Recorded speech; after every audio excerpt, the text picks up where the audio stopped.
Olá, na aula 4 trabalharemos desenhos de estudos epidemiológicos, estudos de prevalência, caso controle e coorte. Os estudos epidemiológicos se dividem em estudos descritivos, estudos analíticos e estudos ecológicos. Os estudos descritivos têm por finalidade descrever pequenos números de casos, como relatos de casos ou série de casos. Os estudos ecológicos têm como unidade amostral não o indivíduo em si, e sim um grupo de indivíduos. E os estudos analíticos, que vamos abordar nessa aula, são estudos onde se busca conhecer a frequência de um determinado evento ou fatores associados ou fatores explicativos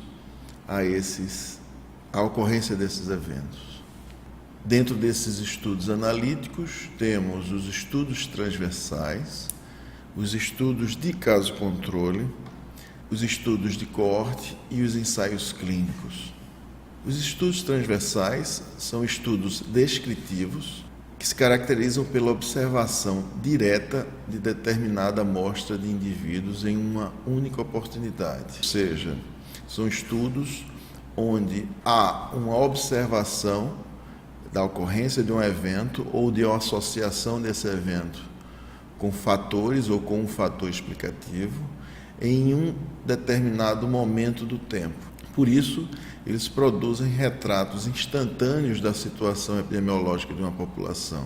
Por isso também que esses tipos de estudos têm uma limitação que é a não relação causal, ou seja, eles não são estudos apropriados para determinar a relação causal entre um fator de exposição e a ocorrência de um evento. Por isso que a exposição e doença são detectados simultaneamente em casos prevalentes. A representatividade dessa amostra fundamenta-se em critérios estatísticos de equiprobabilidade e seleção aleatória. É importante em estudos transversais que o planejamento amostral seja muito cuidadoso, para que esse retrato dessa população ele seja mais próximo da realidade possível. E desse processo amostral é interessante que essa seleção desses indivíduos ela seja feita de forma aleatória. A arquitetura de um estudo transversal ela se dá por uma amostra de uma determinada população, das quais se vai observar no mesmo momento do tempo a relação de exposição e a relação da doença. A medida de frequência utilizada em estudos transversais é a medida de prevalência. A prevalência é definida pela frequência de casos existentes de uma determinada doença em uma determinada população e em um dado momento do tempo. Para o cálculo da prevalência, dividimos o número de casos existentes de uma doença pela população total em risco de desenvolver a doença. Em estudos transversais, a medida de associação empregada é a razão de prevalência. A razão de prevalência estima quantas vezes mais os indivíduos expostos estão doentes, quando comparados aos indivíduos não expostos. É importante, para compreender a fórmula da razão de prevalência, também façamos uma leitura na tabela que é padrão para estudos epidemiológicos, que está mostrada aqui na parte superior do slide. Essa tabela ela tem como estrutura que na sua coluna estão dispostos os casos e os não casos, ou doentes e não doentes. E na linha dessa tabela estão dispostos a condição de exposição, condição de exposto e a condição de não exposto. Há uma representação por letras, A, B, C e D, que significam a frequência absoluta de cada combinação dessa relação de caso e de exposição. Então, a letra A é o número de indivíduos que têm a doença e que estão expostos ao fator estudado. A letra B está relacionada ao número de não doentes ou não casos, também expostos à condição estudada. A letra C representa a frequência absoluta de casos não expostos. E a letra D representa a contagem ou a frequência absoluta do número de não doentes expostos. A mais B é o total de não expostos da amostra. C mais D é o total de não expostos da amostra. A mais C, total de casos dessa amostra. E B mais D, o total de não casos. O N representa a amostra, o total da amostra pesquisada. Assim, é o que diz a fórmula da razão de prevalência. Quando se divide o A por A mais B, está se calculando a frequência ou a proporção de casos entre os indivíduos expostos.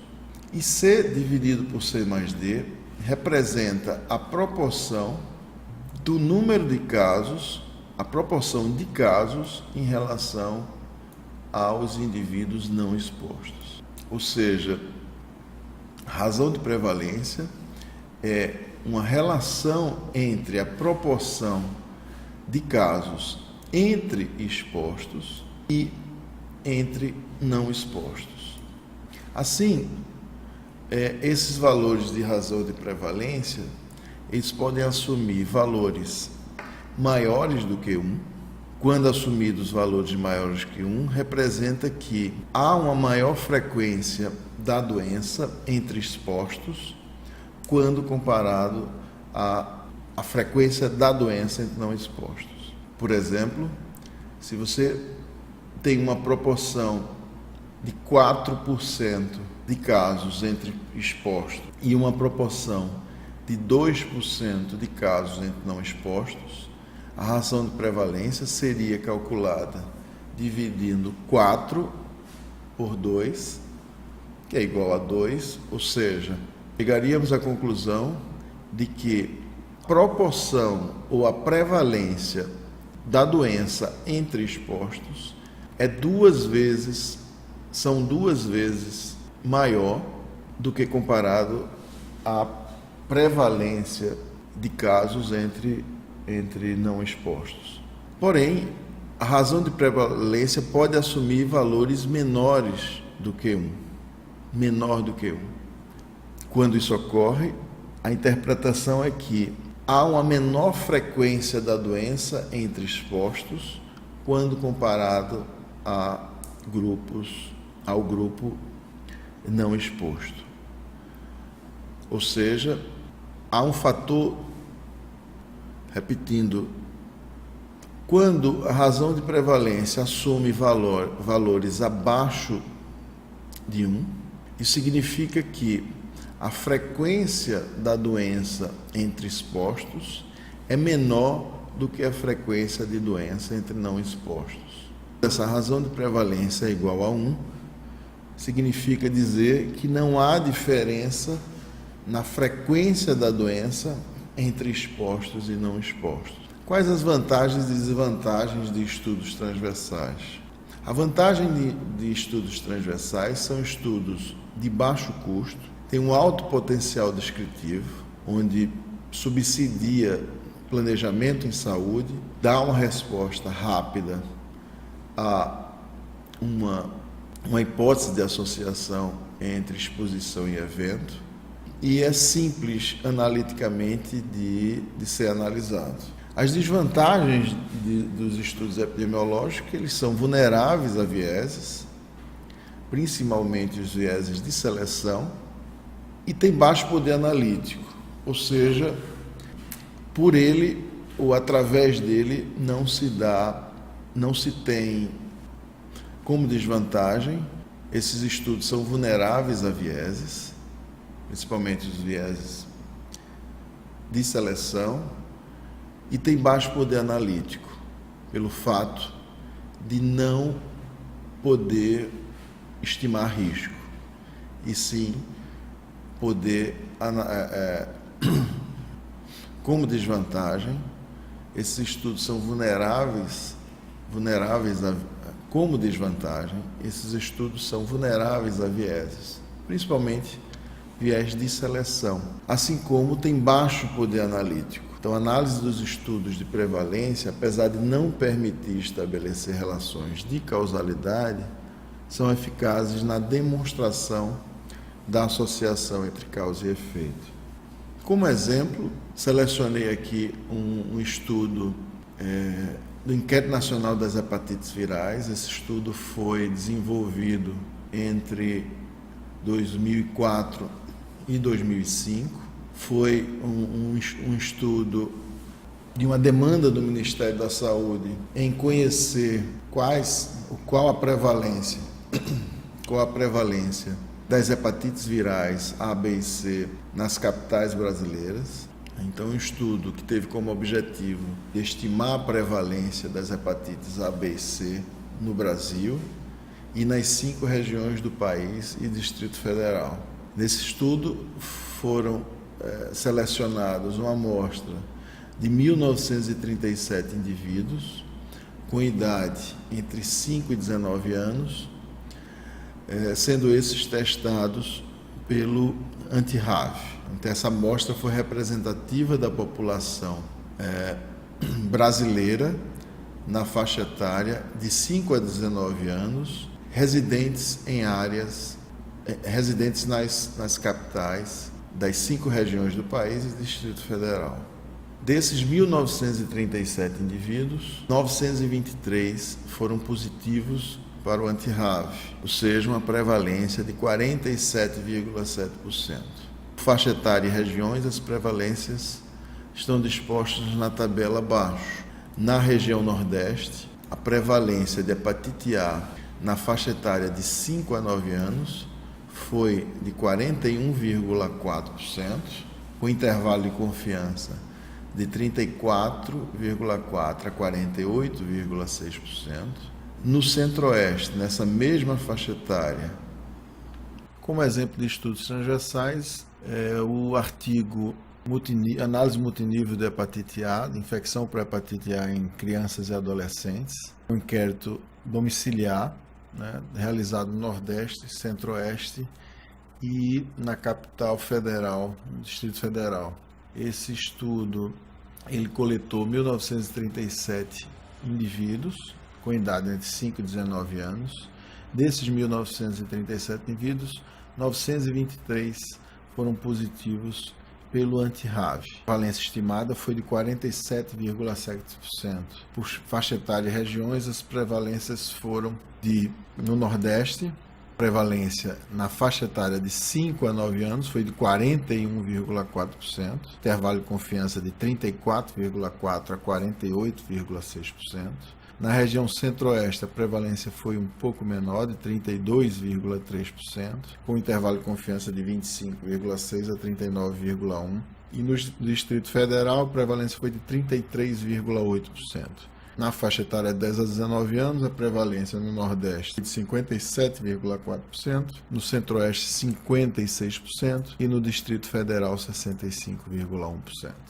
Se fôssemos calcular a razão de prevalência em cada uma dessas faixas etárias, por exemplo, tomando como referência o Distrito Federal, procederíamos com o cálculo da seguinte forma, usando a calculadora do computador, lembrando que a razão de prevalência ela é a frequência do evento estudado no grupo exposto dividido pela frequência do evento estudado no grupo não exposto. Então, considerando o Centro-Oeste como a referência, 32,3%, para calcular a razão de prevalência, bastaríamos dividir 41,4%, que é a frequência de hepatite A no Nordeste, dividido pela frequência na região Centro-Oeste. Essa razão de prevalência seria de 1,28, 1,3 aproximadamente, o que significa que no Nordeste a frequência de hepatite A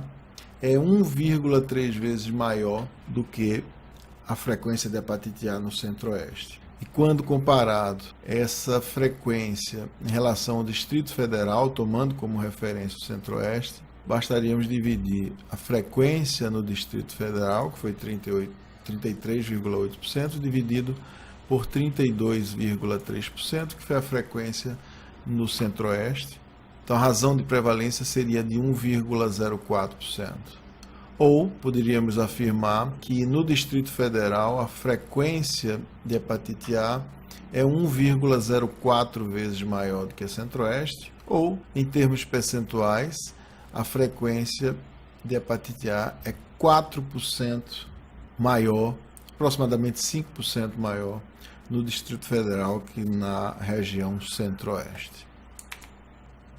Os estudos de coorte. Os estudos de coorte são estudos observacionais em que a seleção do participante é por sua condição de exposição.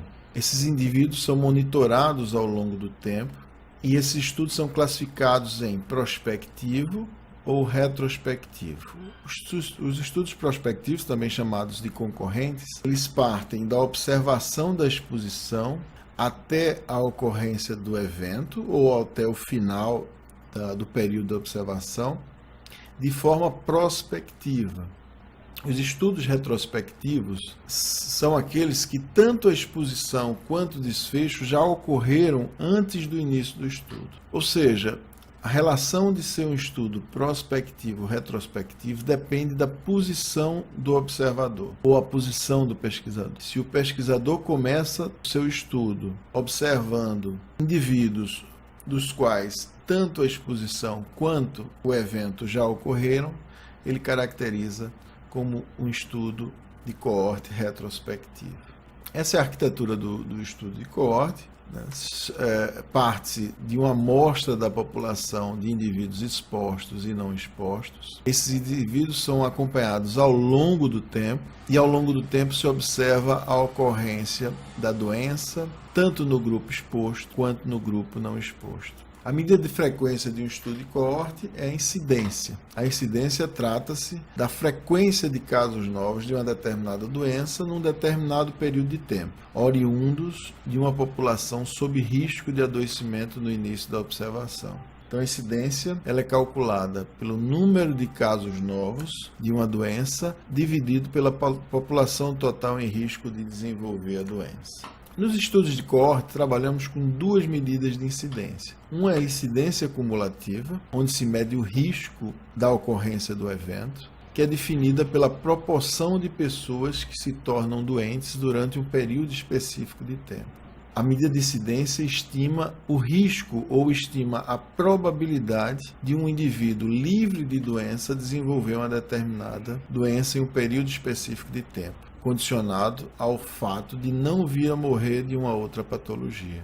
Essa incidência cumulativa, ela é calculada da mesma forma que a incidência a fórmula que vimos anteriormente, que é a divisão do número de casos novos de uma doença pela população total em risco. A outra medida de incidência, também utilizada nas coortes, é a densidade de incidência. Essa densidade de incidência, ao contrário da incidência cumulativa, ela é uma taxa. Ela é uma estimativa mais precisa do impacto da exposição na população e é também chamado de força de morbidade, ou mortalidade, ou taxa de incidência. É considerada como uma medida da taxa instantânea de desenvolvimento da doença em uma população. E a unidade da densidade de incidência é em pessoa-tempo. Então, a densidade de incidência é calculada pelo número de casos novos da doença no período de acompanhamento, dividido pelo tempo total de acompanhamento da população estudada. A medida de associação de um estudo de coorte é o risco relativo. O risco relativo estima quantas vezes mais risco os indivíduos expostos têm em desenvolver a doença quando comparados aos não expostos. Então, se observarmos a fórmula, o risco relativo é a divisão do número de casos expostos pelo total de indivíduos expostos, dividido pelo número de casos não expostos, dividido pelo número de não expostos. A interpretação dos valores do risco relativo são semelhantes aos valores de razão de prevalência, onde um risco relativo maior do que 1 significa um maior risco da doença entre os expostos. E um risco relativo igual a 1 significa que não há diferença no risco entre expostos e não expostos. A medida de associação para uma densidade de incidência também mede o risco da mesma forma, o risco de quantas vezes um indivíduo exposto tem de desenvolver a doença, só que a forma de calcular essas densidades são diferentes. A densidade de incidência é calculado pelo número de casos expostos dividido pelo tempo total.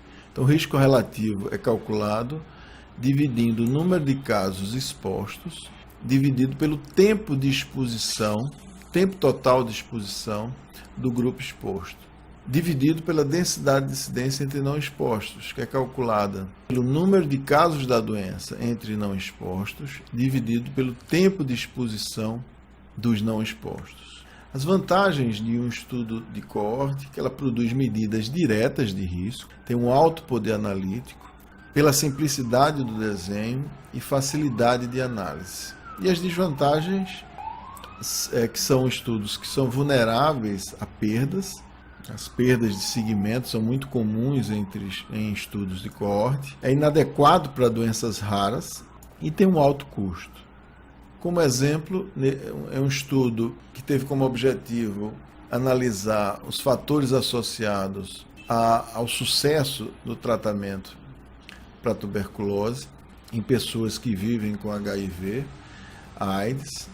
Foram estudados 273 pacientes, dos quais 188 tiveram sucesso no tratamento, a cura, e 85 tiveram desfechos desfavoráveis, que foi o abandono ou óbito. Então, a tabela 2 nos mostra o modelo final dos fatores de risco para desfecho desfavorável entre esses pacientes tratados para tuberculose, onde se observa que o sexo masculino apresentou o risco 2,28 vezes maior de desfecho desfavorável quando comparado às mulheres. Indivíduos com 30 anos ou mais foi fator protetor para desfecho desfavorável, reduzindo em 50% o risco de desfecho desfavorável nesse grupo. O nível educacional também se mostrou associado a desfechos desfavoráveis, onde quanto maior o nível de escolaridade, menor é o risco de um desfecho desfavorável, nesse caso reduzindo quase 70% desse risco. A condição de fumante aumentou o risco de desfecho desfavorável em 2,6 vezes. Ter uma contagem de células TCD4 abaixo de 200 células também foi risco para desfecho desfavorável, aumentando quase 3 vezes o risco. E fazer uso de terapia antirretroviral também se mostrou fator protetor para desfechos desfavoráveis. A incidência cumulativa nesse estudo de desfecho desfavorável foi de 31%. Esse é um exemplo de um estudo ou de um desenho onde o interesse é calcular a densidade de incidência. São estudos abertos, são de coorte aberta, ou seja, não tem um tempo definido de acompanhamento para cada indivíduo, não tem um tempo de acompanhamento mínimo para cada indivíduo. Então se observa que, por exemplo, o indivíduo A, ele começou a coorte em janeiro de 2006, foi acompanhado até janeiro de 1988. Se observa que o indivíduo A iniciou o acompanhamento em janeiro de 1986, sendo acompanhado até janeiro de 1988, ou seja, por 2 anos, não ocorreu a doença. O indivíduo B começou em julho de 1986, foi acompanhado até julho de 89, então esse indivíduo foi acompanhado por 3 anos. O exemplo C, o indivíduo começou a ser acompanhado em janeiro de 1986, sendo acompanhado até o final da coorte, em janeiro de 91, sem ter havido a doença. O mesmo aconteceu com o indivíduo D, que foi acompanhado por 4 anos sem a ocorrência da doença, e o indivíduo E, que iniciou o seu acompanhamento em janeiro de 88, em janeiro de 1990 foi observada a ocorrência da doença. Então, o cálculo da densidade de incidência, o número de casos da doença, ou seja, nesse caso, 2 casos, dividido pela soma total dos acompanhamentos dos indivíduos. Então, somando todos esses tempos, totalizou-se 16,5 anos. Então, dividindo 2 casos por 16,5 anos, a densidade de incidência nessa população foi de 12 casos a cada 100 pessoas por ano. Os ensaios clínicos. Podemos classificar esses estudos mais genericamente, chamando de estudos de intervenção, onde engloba-se a avaliação de procedimentos diagnósticos, ensaios comunitários ou ensaios clínicos. Quanto à composição dos grupos, esses estudos podem ser classificados em estudos randomizados ou não randomizados, ou estudos pareados e rotativos. Os estudos randomizados ou não randomizados são estudos onde a seleção dos grupos ela é feita de forma aleatória. E a composição dos grupos se baseando na condição de pareamento, a condição de que para cada indivíduo do grupo experimental ele seja pareado com o grupo controle por algumas características que o pesquisador deseja controlar. O grupo rotativo ou o ensaio clínico do tipo rotativo, ele é caracterizado como o indivíduo participante do ensaio, ele tanto vai ser do grupo de intervenção quanto do grupo controle. A classificação quanto à modalidade de controle, esses ensaios clínicos eles podem ser duplo cego, onde nem o indivíduo, assim como o que vai aplicar a intervenção, sabe de que grupo esse paciente pertence. O simples cego, quando o pesquisador ele é cego no experimento, e o aberto é quando tanto o paciente quanto o pesquisador eles têm conhecimento de que grupo pertence. Esse é um exemplo do ensaio clínico randomizado de tratamento para tétano. Esse estudo teve como objetivo avaliar o efeito da terapia intratecal com imunoglobulina tetânica humana na progressão clínica e mortalidade do tétano. Foram randomizados 62 casos para o grupo controle e 58 para o grupo de estudo. Se observa na tabela 5 os resultados desse ensaio clínico. Então, observa que, em relação ao risco de complicações, o grupo controle teve 1,3 vezes mais risco de complicações quando comparado ao grupo de estudo. Em relação às infecções respiratórias, o grupo controle ele teve 1,35 vezes mais risco de infecção respiratória quando comparado ao grupo estudado, ou seja, o grupo submetido à via intratecal. Em relação à falha respiratória ou ventilação mecânica, o grupo controle teve 1,45 vezes mais risco de fazer uso de ventilação mecânica quando comparado ao grupo experimental. Em relação à mortalidade, o grupo controle apresentou 2,34 vezes maior risco de morte quando comparado ao grupo submetido, quando comparado ao grupo de pacientes submetidos à via intratecal na aplicação da imunoglobulina nesses pacientes com tétano.